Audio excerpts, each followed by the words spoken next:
Entrepreneurship के कुछ fundamentals हैं।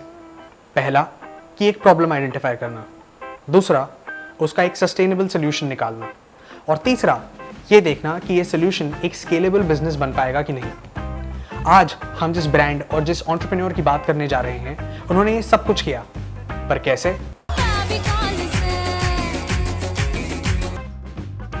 हे guys, welcome to the voice पे यूट्यूब चैनल, जहां हम आपके साथ शेयर करते हैं कुछ interesting brand stories and entrepreneurial journeys. आज हम बात करने जा रहे हैं द ब्रांड फेविकॉल, उसके कंपनी पिडिलाइट और उसके फाउंडर बलवंत पारेख की। बलवंत पारेख गुजरात में पैदा हुए और उन्होंने government college of law Mumbai से अपनी लॉ की पढ़ाई पूरी करी।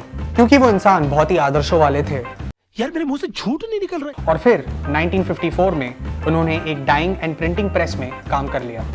पर सिचुएशन कुछ ऐसी चेंज हुई कि कुछ टाइम उनको वो नौकरी छोड़कर एक वुड ट्रेडर के पास भी एज पियोन नौकरी करनी पड़ी। इस मुश्किल टाइम में भी उन्होंने कभी भी लॉ को दोबारा परस्यू करने का डिसीजन नहीं लिया, क्योंकि उनमें विश्वास और जुनून था। मैं अपना सच्चाई बदलेगा जो मेरे सपने से मेल खाए। पर बलवंत पारेख बहुत ही एंटरप्राइजिंग थे।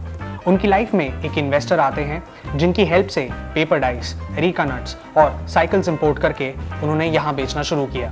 जब उनका बिजनेस थोड़ा प्रॉफिटेबल हुआ तो उनको एक अपॉर्चुनिटी मिली जर्मनी जाने की, पर वो वहां जाके उनके साथ सेटल होना नहीं चाहते थे, क्योंकि उसका मतलब ये होता अपनी चौखट का दिया और giving light to neighbour's house. वहां वो इंटरनेशनल ट्रेड और केमिकल्स का मार्केट समझ पाए। फेडको नाम की कंपनी के साथ जुड़ के एक रिटेल चेन स्टोर का ऑपरेशन भी सीखा। फेडको एक दूसरी कंपनी की सब्सिडरी थी जिसका नाम होप्स था। ये एक केमिकल कंपनी थी जो डाइज मैन्युफैक्चर करती थी। इस कंपनी के एमडी की डेथ के बाद बलवंत 1954 में वापस आए और अपने भाई सुशील पारेख के साथ एक नई कंपनी शुरू की और pigment emulsions and industrial chemicals manufacture करना शुरू किया। इस कंपनी का नाम था पारेख डाइकेम इंडस्ट्रीज। और फिर एक दिन बलवंत पारेख को एक ऐसी प्रॉब्लम दिखाई दी जो इस देश के कारपेंटर्स फेस कर रहे थे। उस टाइम एनिमल फैट अधेसिव यानी ग्लू बनाने के लिए यूज होता था। वाइल्ड एनिमल बहुत जेंटल होता है। No jokes there. फर्नीचर के पार्ट्स को चिपकाने के लिए एनिमल फैट यूज किया जाता था। इस्तेमाल करने से पहले उसे पहले हीट और फिर ठंडा किया जाता था। ये एक बहुत ही मुश्किल प्रोसेस था और काफी समय लेता था।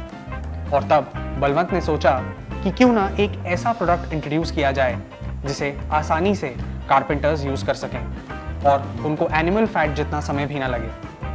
उनको अपने फेडको और होप्स में काम करने का एक्सपीरियंस यहाँ काम आया। टाइम जाता नहीं है, टाइम लाता है एक्सपीरियंस। उन्होंने ऐसे ही केमिकल्स, अधेसिव्स, ग्लूज जर्मनी में होप्स में मूविकॉल के नाम से बनते हुए देखे थे। उन्होंने फेडको कंपनी में कुछ स्टेक्स हासिल की और काफ़ी कोशिशों के बाद उसी तरीके का ग्लू बना दिया।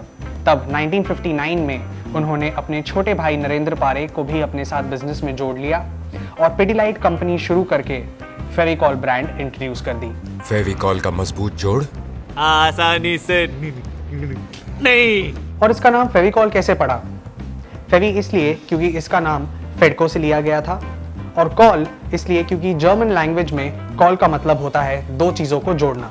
पिडिलाइट ने इसमें एक चीज़ बहुत अच्छी की। इसे हार्डवेयर स्टोर्स में बेचने की जगह उन्होंने इसे सीधा अपने कंज्यूमर्स यानी कारपेंटर्स को बेचा और हमेशा उनसे सलाह मशूरा करते रहे ताकि प्रोडक्ट्स में कांस्टेंट इंप्रूवमेंट्स कर पाएं। उनके सेल्समैन डायरेक्टली कारपेंटर्स को उसका एप्लीकेशन डेमोन्स्ट्रेट करके दिखाते थे और बताते थे कि ये एनिमल फैट से कहीं ज़्यादा इफेक्टिव और स्ट्रॉन्ग क्यों है। इस विषय पे मैं जितना कम बात करूं उतना अच्छा है मेरे लिए। ग्रोथ डेफिनेटली थोड़ी स्लो रही, पर पिडिलाइट एज अ कंपनी हमेशा अपनी कस्टमर्स की नीड्स को पूरी तरह से फुलफिल करता रहा और धीरे धीरे कई सारे नए प्रोडक्ट्स भी इंट्रोड्यूस किए, जिनमें से एक था फेविटाइट। इस कंपनी की किस्मत और चमकी जब इसकी मार्केटिंग बहुत ही क्रिएटिव तरीके से की गई। ये तब हुआ जब इंडियाज फेविकॉल मैन जुड़े India's ad man Piyush Pande के साथ। पीयूष पांडे उस समय O&M एडवर्टाइजमेंट एजेंसी की क्रिएटिव टीम में काम करते थे और उनको प्रोजेक्ट दिया गया फेविटाइट का। जब मिस्टर पारेख ने फिल्म देखी तो उन्होंने उसे बहुत सराहा, पर कहा कि वो इस एडवर्टाइजमेंट को फेविटाइट के लिए नहीं बल्कि फेविकॉल के लिए यूज़ करना चाहेंगे। तब वो एडवर्टाइजमेंट दोबारा शूट करी गई और ये एडवर्टाइजमेंट आज भी लोगों के दिलो दिमाग में ताजा है। कंपनी फाइनली 1993 में पब्लिकली लिस्ट हुई। पीयूष पांडे ने अपनी कम्युनिकेशन के साथ इस पूरी कंपनी की इमेज ही चेंज कर दी। उन्होंने इस ब्रांड के लिए कई सारे आइकॉनिक एड्स बनाए जिनका लिंक हमने नीचे डिस्क्रिप्शन में दिया हुआ है। वो आज इस ग्रुप के साथ एक इंडिपेंडेंट डायरेक्टर के रूप में काम करते हैं। पिडिलाइट के पास एज अ कंपनी कई सारे प्रोडक्ट्स हैं। बेसिकली वो अंडर सर्व्ड या अनसर्व्ड मार्केट कैटेगरीज को पकड़ते हैं और वहां पे एक बिजनेस एस्टैब्लिश करने की कोशिश करते हैं। एज अ कंपनी उनका ये विश्वास है कि हमेशा कुछ ऐसा करो जो आज तक ना किया हो। पहले हम करेंगे। कंपनी के चेयरमैन मिस्टर मधुकर पारेख और managing director mister Bharat Puri का ये मानना है कि वो देश की जीडीपी के साथ बहुत अच्छी तरह से कोरिलेट करते हैं। फॉर एग्जाम्पल, अगर लोगों की इनकम बढ़ेगी तो वो घर खरीदेंगे। उस घर की वाटरप्रूफिंग मोस्टली पिडिलाइट के प्रोडक्ट से होगी क्योंकि वो मार्केट लीडर्स हैं। घर के लिए फर्नीचर खरीदेंगे तो वो पिडिलाइट प्रोडक्ट यानी फेविकॉल से बनाया होगा। तो होम इम्प्रूवमेंट की कैटेगरी के बादशाह वही हैं। जैसा कि अभी हमने बताया, वो हमेशा नए कैटेगरीज को क्रिएट करने वाली एक कंपनी रहे हैं जिनकी वजह से उन्हें पायनियर्स बोला जाता है। और उनकी रिसर्च एंड डेवलपमेंट टीम हमेशा एक नई कैटेगरी की खोज में रहती है और उसका सोल्यूशन ढूंढती रहती है। वैसे देख रहा हूँ कि आपका रिसर्च वाकई काफी एक्सटेंसिव है। Hey guys, thank you so much for watching that video। अगर आपको पसंद आया तो please hit the like share and subscribe button. अगर आप चाहते हैं कि हम किसी भी पर्टिकुलर ब्रांड या एंटरप्रेन्योर पे कोई भी स्टोरी करें तो प्लीज़ हमें कमेंट सेक्शन में नीचे लिख के बताइए। Will be more than happy to do so.